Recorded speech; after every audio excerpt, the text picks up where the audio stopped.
My girlfriend dumped me on my birthday, saying, I'm upgrading to someone better and oh, I've taken all our money at. When she realized what I'd done, it was already too late. The notification lit up my phone screen just as I was blowing out the candles on my birthday cake. Laughter filled the restaurant. My friends raising their glasses to toast another year of my life. But the moment I saw her name pop up, the world around me blurred.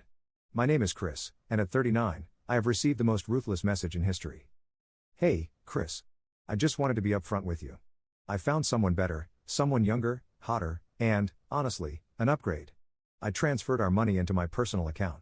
Felt fair since I was the one making most of it anyway. No hard feelings. Enjoy your birthday. A breath caught in my throat. The words glowed on my screen like a neon sign spelling out betrayal. I didn't react, not outwardly. No shaking hands. No sudden gasp. No tears welling in my eyes. If anyone at the table noticed anything, it was probably just the way I suddenly sat a little straighter, the way my smile became sharper instead of softer. Congrats, I typed back. One word. No anger. No desperation. Just a simple quiet response. Because what Natalie didn't realize, what she never once considered in her inflated sense of superiority, was that I had been paying attention for months. Natalie had always been arrogant. It was part of her charm at first.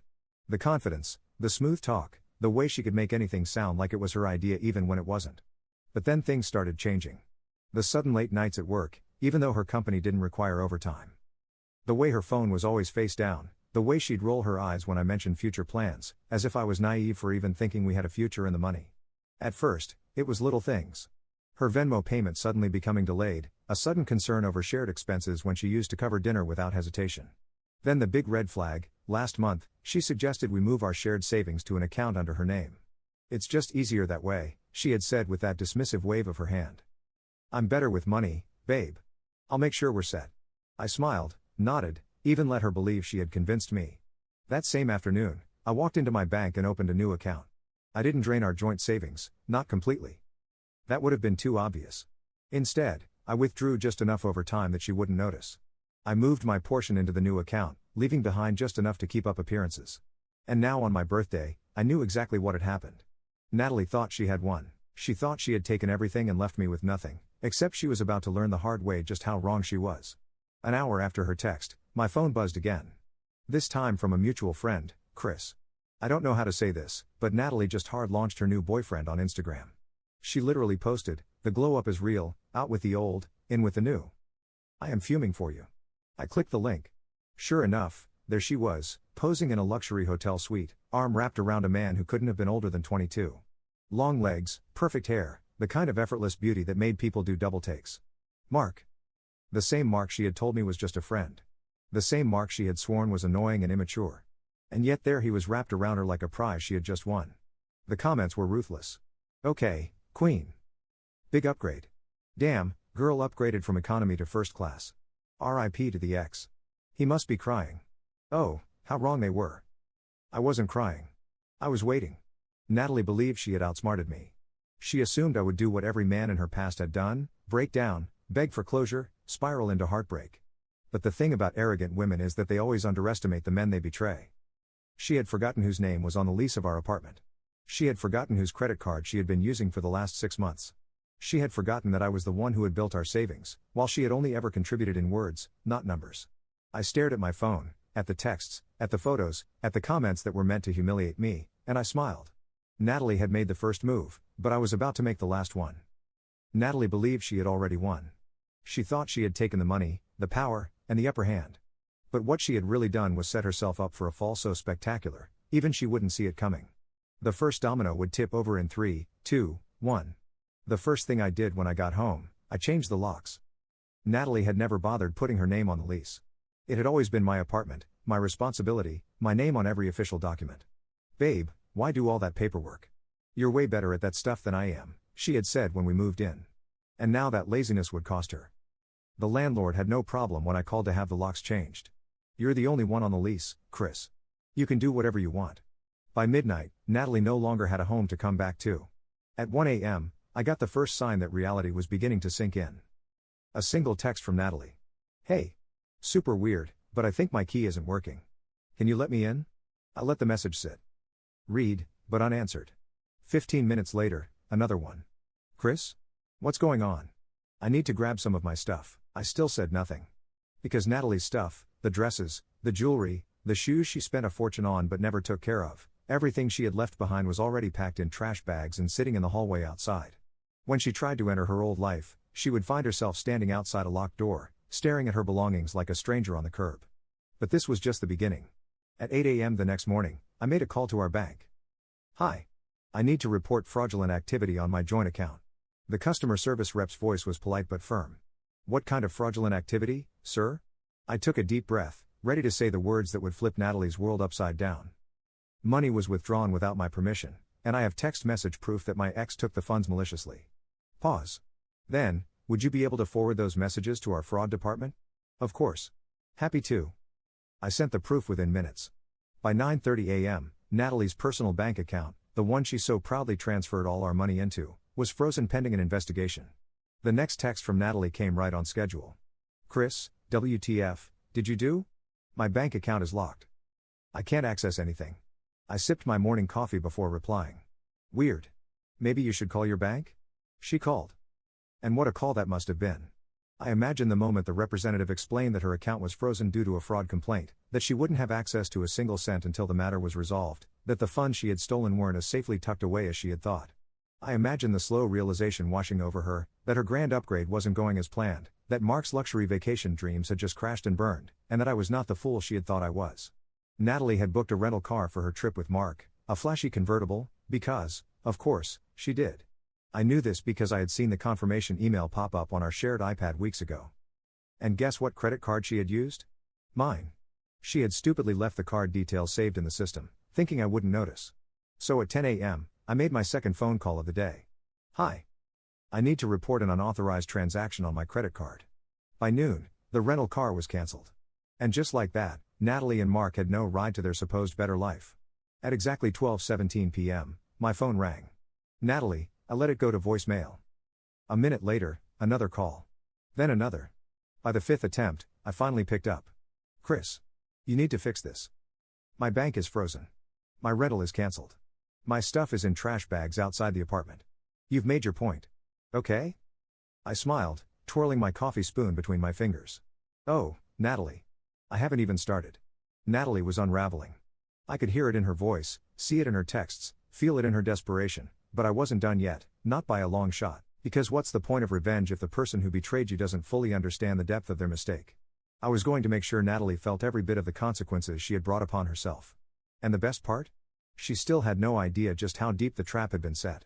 Natalie's next brilliant move had been booking a high-end hotel suite for herself and Mark.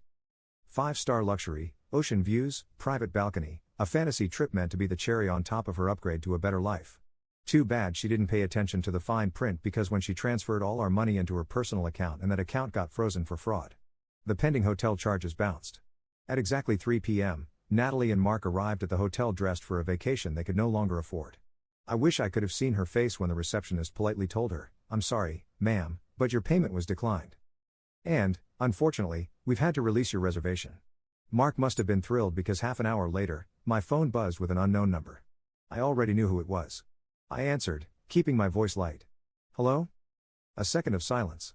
Then not Natalie, but Mark. His voice was tight with frustration. "Chris. Hey. Look. I know things are weird between us, but I didn't let him finish. Mark, how's that upgrade treating you?" Silence. Then a sharp breath through his nose. I just need to know if there's something we can do to fix this. Natalie said you froze her account." I laughed. "Natalie said that, did she? And did she also mention how she stole money that wasn't hers? Or how she left me on my birthday like an absolute coward?" Mark exhaled sharply. "Look. I didn't know any of that. Okay? I just thought I cut him off again. You just thought she was an innocent, misunderstood girl who needed saving. Let me guess. She told you I was cold, controlling, that I didn't support her dreams?" The silence on the other end told me everything I needed to know. Mark was finally realizing he had been played. Too little, too late. While Natalie was scrambling to figure out how to pay for a hotel she couldn't afford, the internet was having a field day. Because Natalie, being the overconfident social media-obsessed idiot that she was, had posted about her new life way too soon, and people noticed. The comments started rolling in. "Damn. Girl flex too early, Elmo. Imagine leaving your man for an upgrade just to go broke in 24 hours. Nah. Karma came with express delivery on this one." Even people who didn't know me personally were tearing her apart. And then it happened. The moment I had been waiting for. Her boss saw it. At 4:45 p.m., my phone vibrated again. Natalie, I picked up this time just to hear her sweat. Chris, you need to stop this. She started immediately, her voice low, controlled, like she was trying to sound calm but was failing. I smiled. Stop what, Natalie? You know exactly what. My boss called me today. Oh, I feigned surprise. And why would she do that? Natalie let out a bitter laugh. Because, apparently, some people at work saw my Instagram post, and now HR is involved. That's right. Her company had a strict non-fraternization policy. And Natalie? Natalie had been dating a subordinate. Mark wasn't just a random guy. He was a junior staff member at her firm, and now corporate had questions. Natalie thought she was calling to scare me into backing off.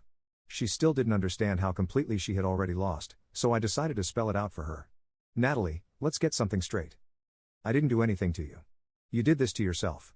You stole our money. You played yourself. You lost control the moment you underestimated me. Her breathing sharpened. I swear to God, Chris. No, Natalie. You don't swear to God. You swear to yourself that next time you won't be so stupid. Now if you'll excuse me, I have plans.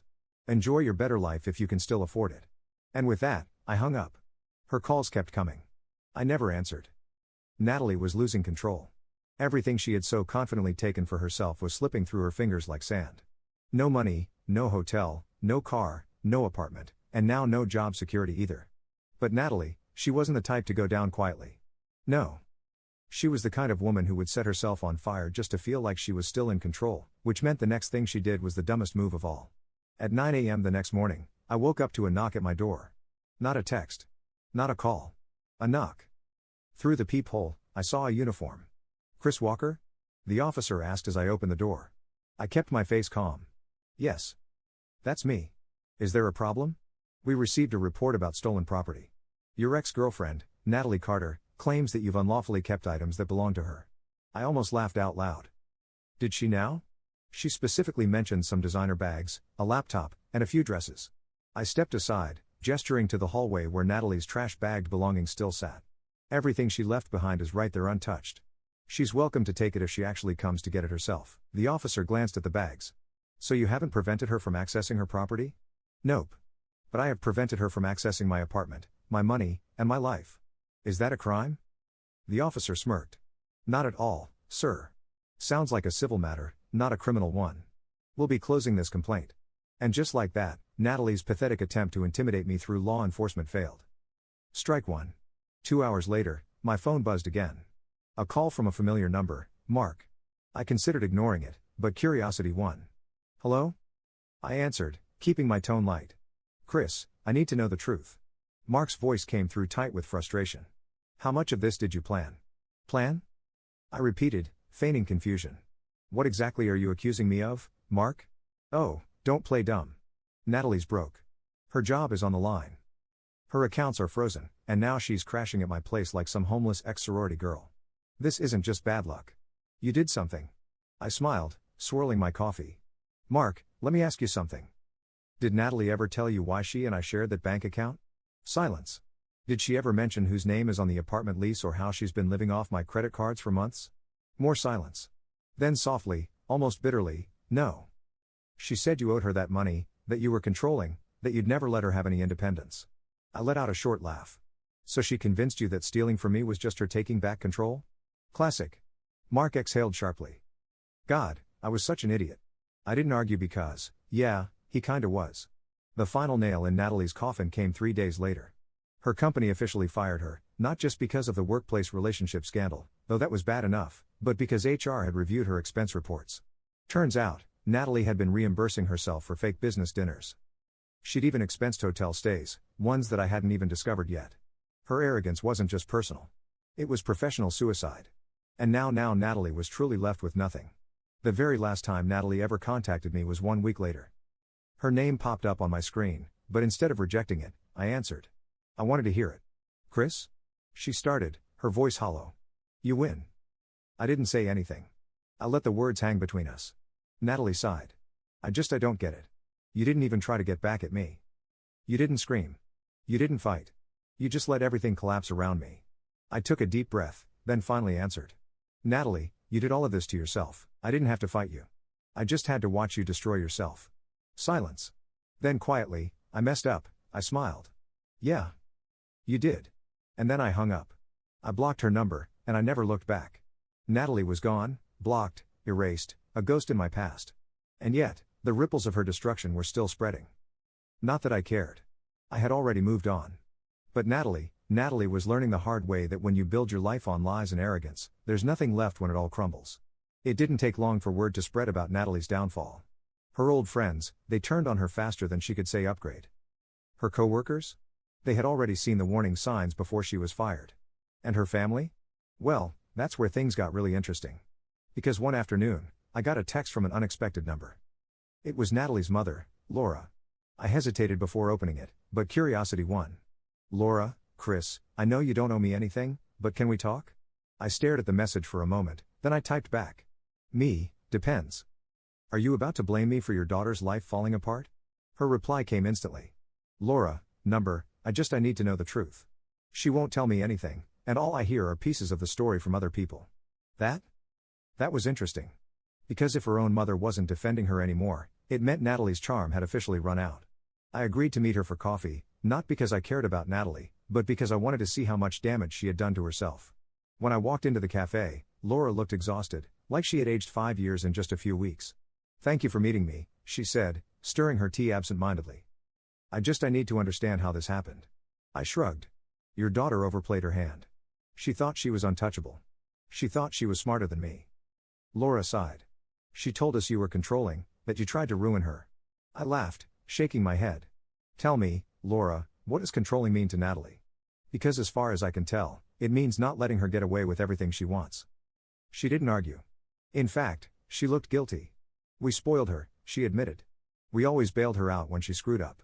Her dad and I thought we were helping, but I see now that we just enabled her to believe she'd never face real consequences. I took a sip of my coffee, letting her words settle. Then she asked the real question. Chris, is there any way back for her? I thought about it. Then I said the only thing I knew to be true. Not until she realizes that she is the problem. And by the look on her face, I knew she already understood the answer. I heard bits and pieces over the next few months. Natalie moved back in with her parents. Apparently, they gave her conditions this time. No free money, no reckless spending, and definitely no more boyfriends using her as a stepping stone, which was ironic because Mark had dumped her a week after our last conversation. Guess being the upgrade wasn't as fun when the money ran out. While Natalie was stuck rebuilding her life from scratch, I was thriving. I got a promotion. I traveled. I started a business on the side. And for the first time in years, I felt completely free. No more waiting for someone to grow up. No more walking on eggshells. No more playing a game where the only way to win was to leave the table entirely.